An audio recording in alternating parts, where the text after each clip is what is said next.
인생 전쟁에서 승리하는 길. 시편 24편 1절에서 10절 말씀. 인생 전쟁에서 승리하는 길. 시편 24편은 승리의 영광을 노래한 다윗의 시편이다. 인생은 전쟁과 같다. 그 인생 전쟁에서 승리해 다윗처럼 복된 존재가 되려면 어떻게 해야 하는가? 1. 하나님의 주권 의식을 가지라. 하나님은 만물의 소유자이고 주관자다.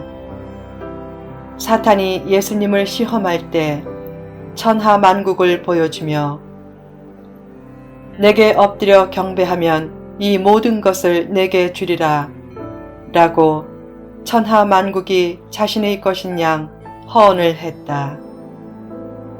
사탄에게도 어느 정도의 권세가 일정 기간 허용되긴 했지만 십자가에서 사탄의 권세는 근원적으로 무력화되었다. 무력화된 사탄이 왜 아직도 왕성하게 활동하는가? 근원적으로는 무력화되었지만 이 땅에서 완전히 멸절되지는 않았기 때문이다.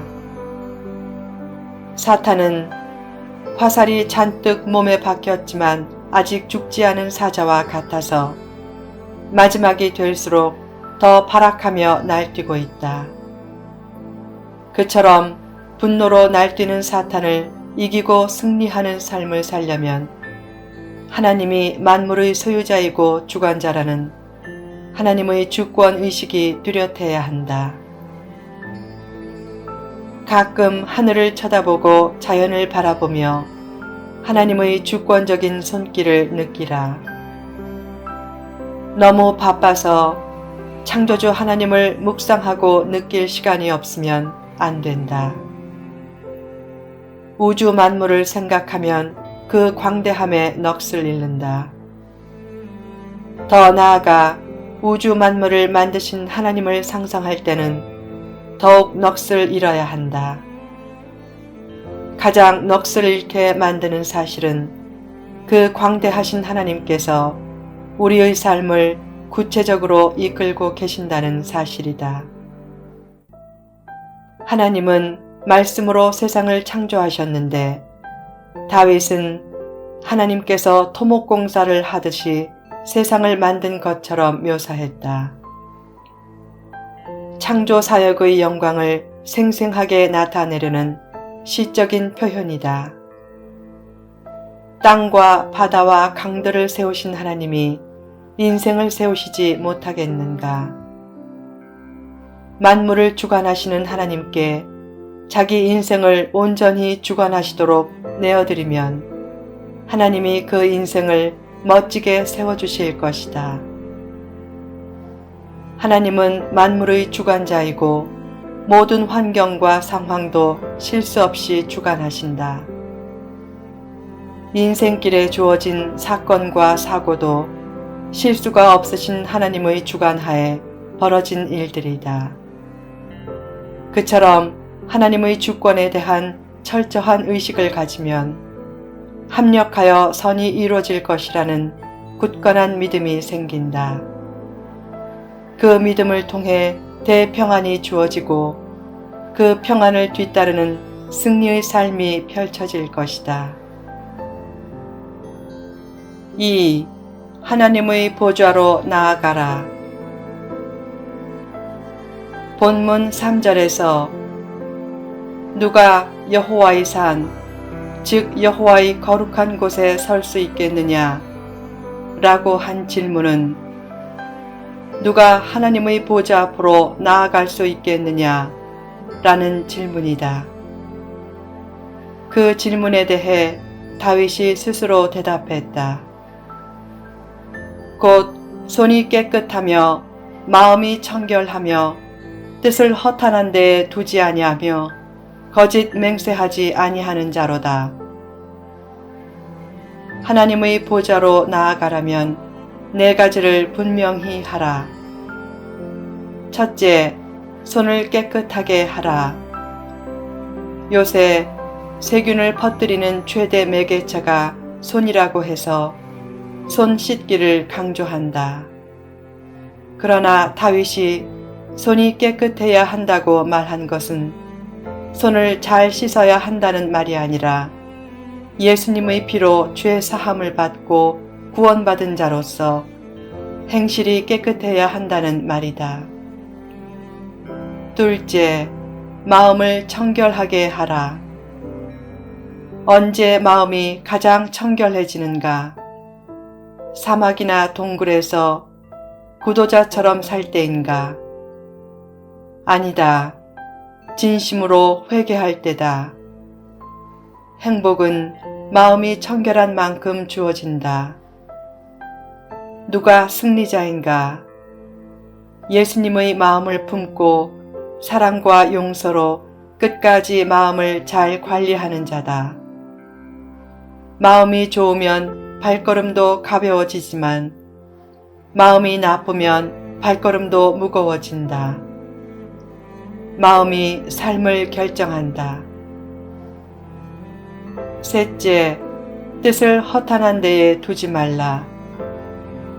목표와 계획을 외형적인 것이 아닌 내면적인 것에 두고 허무하고 가치 없는 것에 영혼을 팔지 말라.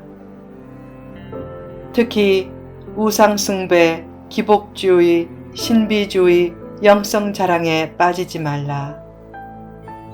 진리와 멀어질수록 헛된 영성에 집착한다. 허탄한 신화와 금욕을 내세우며 비판적인 언어로 남을 가르치면서 자기를 높게 보이려는 헛된 영성주의자가 되지 말라. 넷째, 거짓 맹세하지 말라. 자세히 보면 맹세코라는 말을 자주 쓰는 사람이 거짓말도 잘한다. 지나친 편견이 아니다. 사람은 부족하고 허물 많은 존재로서 본의 아니게 이전에 했던 약속을 깰 때도 많다. 허물 많은 사람의 입에서 나오는 맹세코라는 말에는 이미 거짓이 내포될 수밖에 없기에 그나마 거짓이 없는 삶을 살려면 맹세코라는 말을 최대한 절제해야 한다.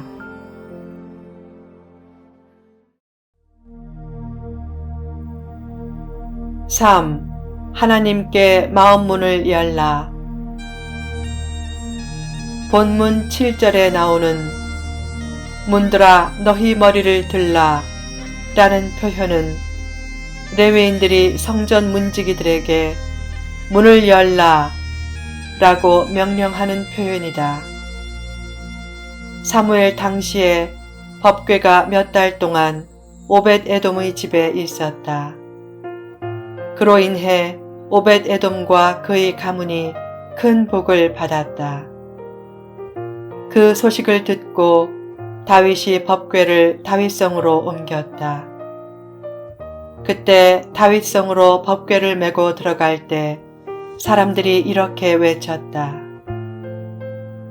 문들아 너희 머리를 들지어다. 영원한 문들아 들릴지어다. 복된 삶을 살려면 마음문을 활짝 열고 하나님을 맞이하라. 더 나아가 하나님이 친히 자신을 다스리도록 마음의 중심에 모시라. 광대하신 창조주 하나님은 사람 마음에 임할 정도까지 왜소해질 수 있다.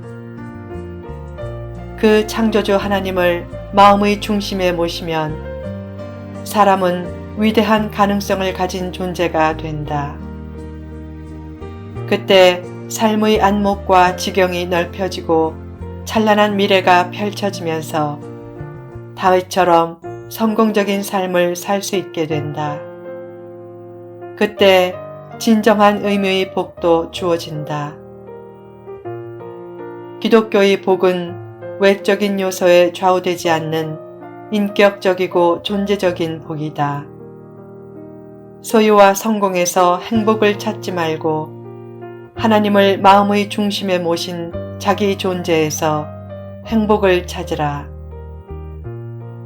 일이 안 될 때 감사 헌금을 드려본 적이 있는가? 어느 날 한 성도가 해고 통지서를 받고 며칠 후 주일에 꽤 많은 감사 헌금을 드렸다. 그는 누가 뭐래도 행복한 사람이다.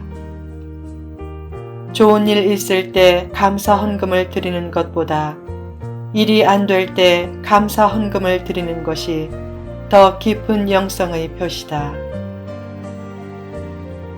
어떤 사람은 영성을 높이겠다고 기도원을 찾고 신령하다는 사람을 찾는다. 심지어는 최면술 학원을 찾기도 한다. 신기한 은사를 자랑하려고 하지 말고 다음과 같은 고백을 하라. 내가 믿음으로 이렇게 변화된 삶을 살고 있구나. 내 존재가 정말 달라졌구나.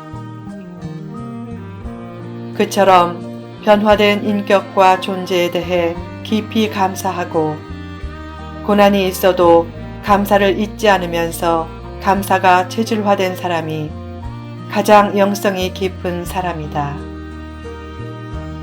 무엇이 행복을 주는가? 자식이 잘 되고 사업이 잘 되기에 행복하다고 하면 자식이 안 되고 사업이 안 될 때는 있던 행복을 빼앗긴다. 행복의 이유가 하나님을 마음의 중심에 모신 자신의 존재 안에 있게 하라. 성도도 고통을 당하고 갈등을 겪고 건강을 잃고 손해도 보지만 그 마음 밑바탕에 불신자들이 이해하기 힘든 평안이 있다. 그처럼 하나님을 마음의 중심에 모시고 행복의 이유를 자신 속에 가지고 있는 사람이 위대한 인물이 된다. 하나님께 마음문을 활짝 열었기에 죄인 중의 괴수인 사울이 변해 위대한 사도 바울이 되었다. 또한 하나님께 마음을 열었기에 존 뉴턴은 노예 상인에서 목회자로 변해 위대한 찬송인 나 같은 죄인 살리신을 지을 수 있었고, 다윗은 외로운 목동에서 이스라엘의 가장 위대한 성군이 될 수 있었다. 늘 마음문을 활짝 열어 주님을 기쁘게 영접하고 더 나아가 주님을 마음의 중심에 모심으로 남은 인생을 승리하는 인생으로 만들어 가라.